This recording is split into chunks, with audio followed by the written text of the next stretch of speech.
Hey everybody, welcome back to the channel. My name is lukemick, and today the Oscar nominations were announced by the Academy. I looked at them briefly this morning. It's now the late evening when I finally have time to actually dig into it and look at it.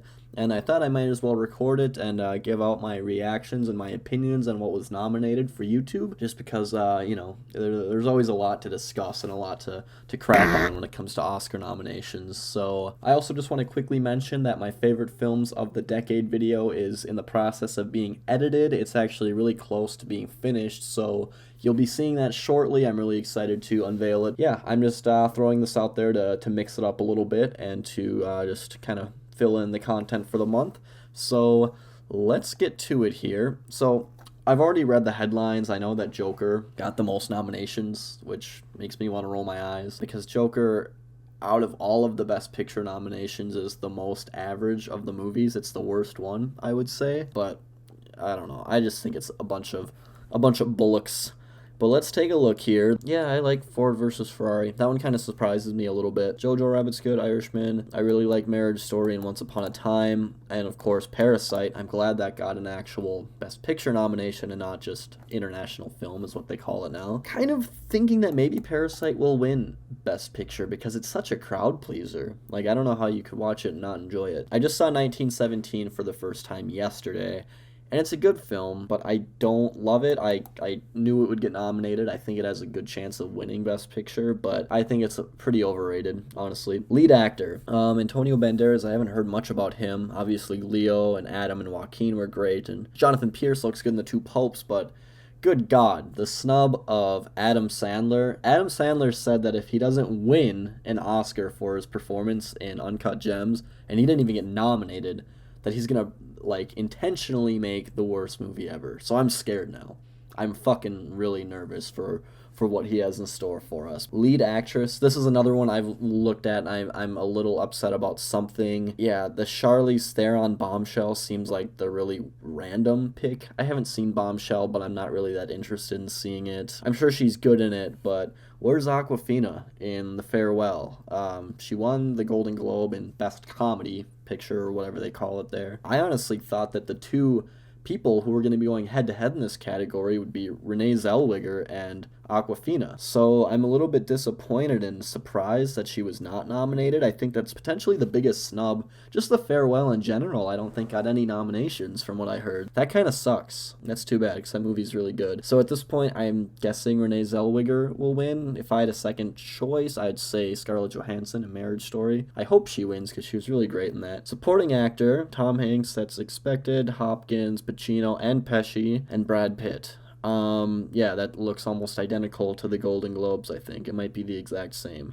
I don't know if there's anyone else who should be nominated. Yeah, I mean, that's what I expected, that list there. Oh, okay, there's one that is missing. I know The Lighthouse didn't get that many nominations, but honestly, Willem Dafoe. I mean, come on.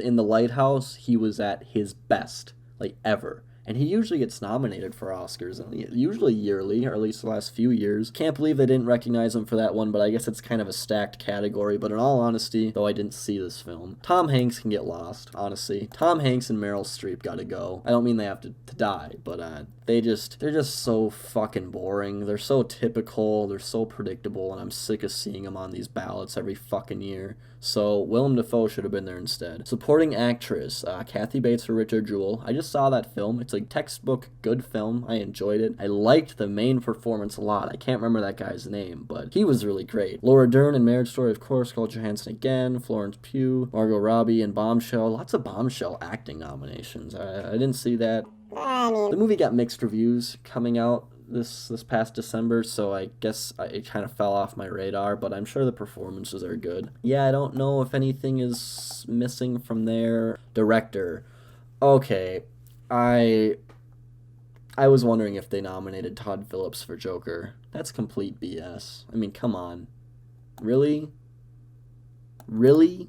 Ugh, I don't know about that. Martin Scorsese for Irishman, yes. Sam Mendes, of course, for 1917. Tarantino, that's a good nom. And of course, I'm Bong Joon-ho. I'm really happy about that. But for the Joker, Like, come on, man. Like, what else did they nominate for Best Picture? I'm surprised they didn't go with Greta Gerwig for Little Women. That's kind of surprising. I haven't seen that yet. I was gonna see it yesterday, but I decided to cut my double feature of 1917 and Little Women short. So I haven't seen Little Women yet, but I plan on doing it soon. Yeah, honestly, I'm just going to be very pessimistic about all this Joker shit because it is seriously, looking at this list, I've seen most of these movies. The only one I haven't seen now is Little Women, and Joker is just the worst one, flat out, like obvious, like it I don't know, it's all a bunch of fucking bullshit. Animated feature, I've only seen Toy Story 4, honestly, and I don't fucking like that movie very much. Jeez, I'm sorry. It's not that no, I don't like Toy Story 4. I gave it like a 3 on Letterboxd, but this movie just completely ruined all of the character development of the previous movies. I really don't like Toy Story 4. Yeah, nothing super incredible in animated film this year. Animated shorts, I honestly can't really say. I haven't seen any of these. Adapted screenplay. The Irishman, of course. Epic story to tell there. Jojo Rabbit. Yeah, I think that's a good nomination. I know that was kind of a touchy, I think it's based off of a book, kind of a touchy subject to adapt into a film, and I think they did it really tastefully and really well. Joker for writing. Adapted off of what? The comics? That's kind of funny. Yeah, what the hell do they see in Joker? Like, what? I mean, I understand, like, the general public and moviegoers and movie fans enjoying the Joker for what it is, but the Academy nominating it for all this shit? Whatever. Little Women, I'm sure the rating's good. The Two Popes seems like a very dialogue-driven film, and looks, from what I've seen from the trailer, it looks like the rating's pretty good, so that's fine. Original screenplay, Rian Johnson for Knives Out, that's a good nomination. Noah Baumbach for No Marriage Story, perfect. I love the writing in that. The writing in 1917, not very good. The thing with 1917 is that it's an experienced film. Obviously, just the filmmaking and technicals are what carry it and what make it worth watching. The writing, I don't remember any like dialogue from the movie. I don't remember any conversations. That just simply should not be nominated. Sometimes I wonder what these people, like, how these people get to the point of voting at the Academy, because sometimes they clearly don't see what makes a film good and what parts of a film are better than others, because 1917 for writing is just bogus. That's stupid. Once Upon a Time in Hollywood, of course, Tarantino's always got a great script, and Bong Joon-ho for Parasite. Yes. Perfect. The Irishman for cinematography. Okay, yeah, I guess. Joker. Yeah, that's something about Joker that I think is good, is the cinematography. That's fair. I'll let that one pass. The Lighthouse for cinematography. I think this is some of the best cinematography all year. Along with 1917, both those nominations are great. And Once Upon a Time in Hollywood, yes, another really good-looking film. But yeah, Joker, I think actually that one's fine. That one's all right. The Irishman, a little bit forgettable. The way the movie looks, to me, it just kind of looks like other Scorsese films. Yeah, that's fine. Whatever. I don't know what else.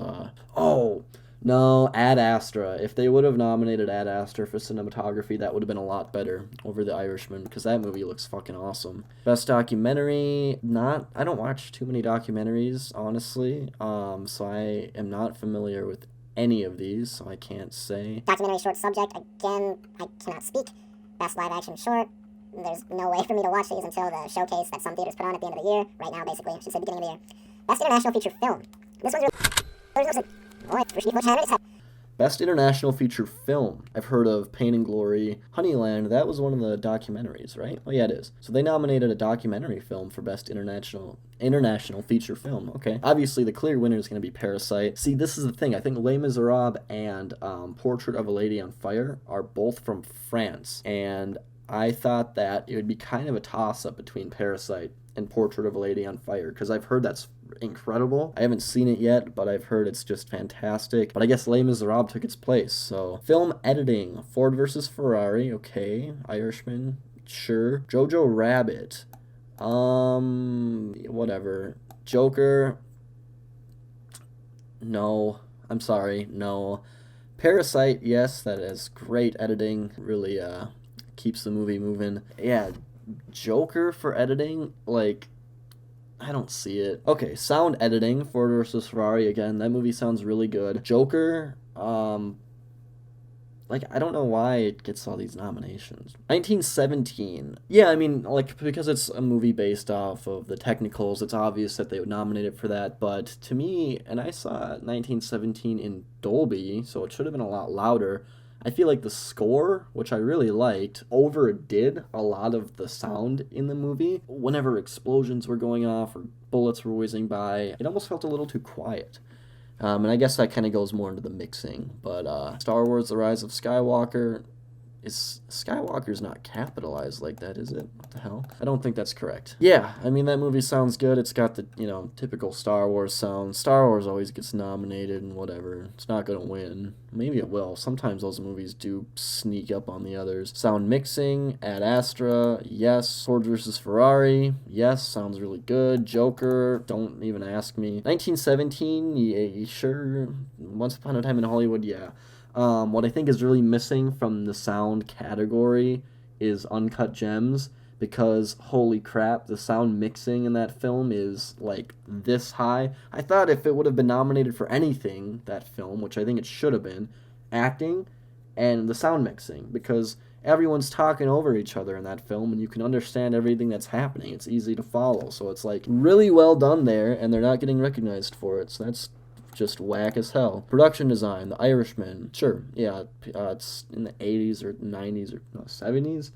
It's set in an older period. It looks authentic. Jojo Rabbit. Yeah, I liked the production design of that film. 1917, of course. Once Upon a Time in Hollywood, yes. And Parasite, yes. That's all really good. Those are all good nominations that all deserve to be nominated. Original score. Joker won for original score at the Globes, and one of the things that I didn't like about the film was the score. I can't put my finger on it, but something about it was just so obnoxious to me. Little Women I haven't seen yet. Marriage Story. I don't remember the music too much in Marriage Story, but it's nice to see it get another nomination. 1917. Yes, I liked the score a lot in that film. That was honestly one of my favorite parts of it. And Star Wars: The Rise of Skywalker. I didn't even realize that John Williams was still scoring the trilogy films. I don't know. I mean, I think that a film that had a much better score was Uncut Gems, but that obviously wasn't going to get nominated, I guess, now that we've seen all these. Yeah, I don't think this needs to be nominated. I'm sure they could have picked something better, but whatever. It's just John Williams copying music from, I don't even remember that musician's name from the early 1900s. Original song. Well, I guess I did not see the bottom. I didn't see Harriet, I didn't see Frozen 2, and I did not see Breakthrough. Is this that movie about the kid that falls through the ice? That's nominated for an Oscar? I can't believe that. Well, I can. I can believe anything the fucking Academy does. Yeah, I don't remember any of these songs, so I can't really say much about these because I don't really watch movies for the original song written for the film. I'm more interested in the score. Makeup and hair. Okay, that's actually one where it deserves it. Bombshell. Yes, I hear they make the actresses Charlize Theron and Nicole Kidman and Margot Robbie look a lot like the people that they are imitating. So that's a good nominee, I think. Maleficent. Yeah, that has cool makeup and shit. And 1917, yes. Costume design, The Irishman, whatever, sure, it's just putting suits on old guys, Jojo Rabbit, yeah, those costumes are really good, really popped, really gave the movie a lot of character. Joker. See, when I think of Joker, though, I don't think of any other person except for Joker himself, Arthur Fleck. His costuming is good, but I'm just trying to think of any other character in the movie, and the rest of it's just so freaking bland to me, so I don't know. I guess it's fine. Little Women, yes. Once Upon a Time in Hollywood, yes. Great costuming. Visual effects. Endgame. I mean, Thanos, but he was already introduced in Infinity War. Did Endgame have any, jaw-dropping visual effects moments? Not really.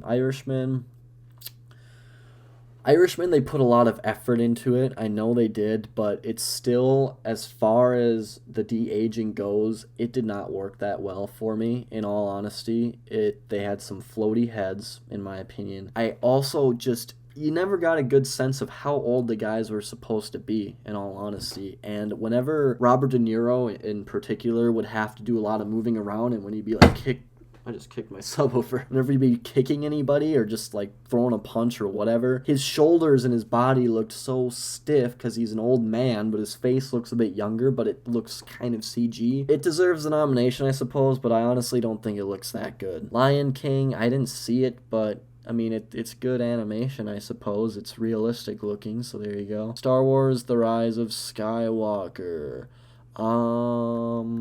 Yeah, I mean, that movie, sorry, I'm getting a little burnt out, like, trying to think of all these different parts of these films. Yeah, that's fine, yeah. And that's everything. Wow, okay. Those nominations were basically what I was expecting. I'm really happy to see a lot of love for Once Upon a Time in Hollywood and Parasite, of course. It sucks that the Uncut Gems, The Lighthouse, and The Farewell didn't get any nominations, really. Those are kind of the three A24 films that I thought could have really been a front leader in the Oscar race here, but I guess not. Well, if you guys enjoyed watching my reactions, please let me know by liking this video and hitting that subscribe button. Leave a comment down below with your opinions on these nominations. And also, if you would like me to do a predictions video or like a what I want to win video before the Oscars in February, let me know down below, because I might be interested in doing that. I've never done that for YouTube before, but I think that could be kind of cool. So